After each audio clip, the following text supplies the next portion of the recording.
السلام علیکم ورحمۃ اللہ وبرکاتہ۔ میرے پیارے دوستو، امید کرتا ہوں کہ آپ تمام خیر و عافیت سے ہوں گے۔ دوستو، یوم جمہوریہ کے موقع پر لال قلعے میں ہوئے تشدد پر پہلی بار وزیر اعظم نریندر مودی نے اپنا رد عمل ظاہر کیا ہے۔ اپنے ماہانہ ریڈیو پروگرام من کی بات میں وزیر اعظم مودی نے شرپسندوں کی حرکت کا ذکر کیا۔ وزیر اعظم نریندر مودی نے کہا کہ دلی میں 26 جنوری کو ترنگا کی توہین دیکھ کر ملک بہت دکھی ہوا۔ 26 جنوری کو سینکڑوں کسان لال قلعے تک پہنچ گئے۔ انہوں نے وہاں ٹھیک اس جگہ پر 2 جھنڈے لگا دیے جہاں پر ہر سال 15 اگست پر وزیر اعظم ترنگا لہراتے ہیں۔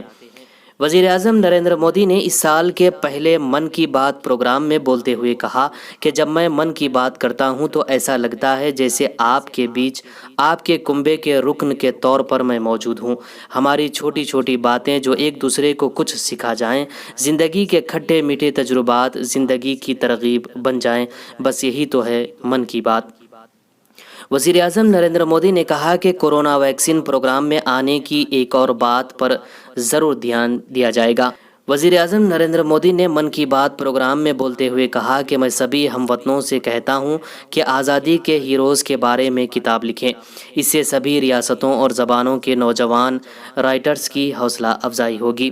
وزیر اعظم نریندر مودی نے اپنے ماہانہ ریڈیو پروگرام من کی بات میں کہا کہ 26 جنوری کو لال قلعے پر ترنگے کی توہین دیکھ کر ملک بہت غمزدہ ہوا ہے۔ زرعی قوانین کے خلاف احتجاج کرنے والے کسان رہنما راکیش ٹکیت نے وزیر اعظم مودی کے اس بیان پر اپنا رد عمل ظاہر کیا ہے۔ ٹکیت نے یہ سوال بھی پوچھا کہ کیا صرف ترنگا وزیر اعظم کا ہے؟ راکیش ٹکیت نے کہا کہ پورا ملک ترنگے سے پیار کرتا ہے۔ جس نے ترنگے کی توہین کی ہے اسے گرفتار کیا جائے۔ زرعی قوانین پر حکومت اور کسانوں کے درمیان بات چیت کا پھر سے آغاز کرنے کے سوال پر راکیش ٹکیت نے کہا کہ بندوق کی نوک پر کوئی بات چیت نہیں ہوگی۔ خیال رہے کہ اتوار کو من کی بات پروگرام میں وزیر اعظم نریندر مودی نے کہا کہ 26 جنوری کو لال قلعے پر ترنگے کی توہین کی گئی، جسے دیکھ کر ملک بہت غمزدہ ہوا۔ 26 جنوری کو کسانوں کی ٹریکٹر ریلی کے دوران کچھ شرپسندوں نے لال قلعے پر سکھوں کی مذہبی علامت نشان صاحب کا پرچم اس جگہ پر لہرایا جہاں وزیر اعظم ہر سال یوم آزادی پر جھنڈا لہراتے ہیں۔ اس کے جواب میں بھارتیہ کسان یونین کے ترجمان راکیش ٹکیت نے پوچھا کہ کیا ترنگا صرف وزیر اعظم کا ہے؟ پورا ملک ترنگے سے پیار کرتا ہے۔ جس نے ترنگے کی توہین کی ہے پولیس اس کو گرفتار کرے۔ راکیش ٹکیت نے کہا کہ وہ ملک کے وزیر اعظم کا احترام کرتے ہیں اور اس مسئلے کا حل بھی نکالا جانا چاہیے، لیکن گن پوائنٹ پر بات چیت نہیں ہوگی، دباؤ میں آ کر سمجھوتا نہیں کیا جائے گا۔ ہم بات چیت کریں گے لیکن حکومت ہم پر بات چیت کی کوئی شرط مقرر نہ کرے۔ سابق نائب صدر حامد انصاری نے کہا کہ ہندوستان میں مسلمان محفوظ نہیں ہیں۔ انہوں نے 3 سال قبل بھی اس طرح کے ریمارکس دہرائے تھے۔ تازہ طور پر انہوں نے کہا کہ ہندوستان میں مسلمانوں کے لیے کوئی سیکیورٹی نہیں ہے۔ انہوں نے یہ بات نیوز چینل زی نیوز کو انٹرویو میں دی۔ حامد انصاری نے کہا کہ موجودہ حکومت کی لغت میں حقیقی سیکولرزم کے لیے کوئی لفظ نہیں ہے۔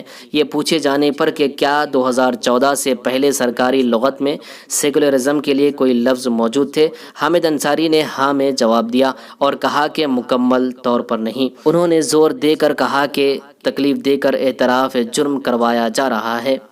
انٹرویو کے دوران حامد انصاری سے سوال کیا گیا کہ آپ کئی سالوں تک نائب صدر، MMC کے وائس چانسلر، اقلیتی کمیشن کے سربراہ رہے ہیں۔ اس ملک نے آپ کو بہت کچھ دیا ہے، لیکن آپ کو یہ تبصرہ کیوں کرنا پڑا کہ آپ کے دور اقتدار کے آخری ایام میں مسلمان محفوظ نہیں ہیں؟ تو انہوں نے کہا کہ یہ رائے عوام کی رائے کی بنیاد پر انہوں نے دی ہے۔ انہوں نے اس موقع پر مسلمانوں پر حملوں کا حوالہ دیا۔ یہ پوچھے جانے پر کہ کیا یہ واقعات دوسرے ہندوؤں کے ساتھ ہوئے ہیں تو حامد انصاری نے کہا کہ یہ ہو سکتا ہے۔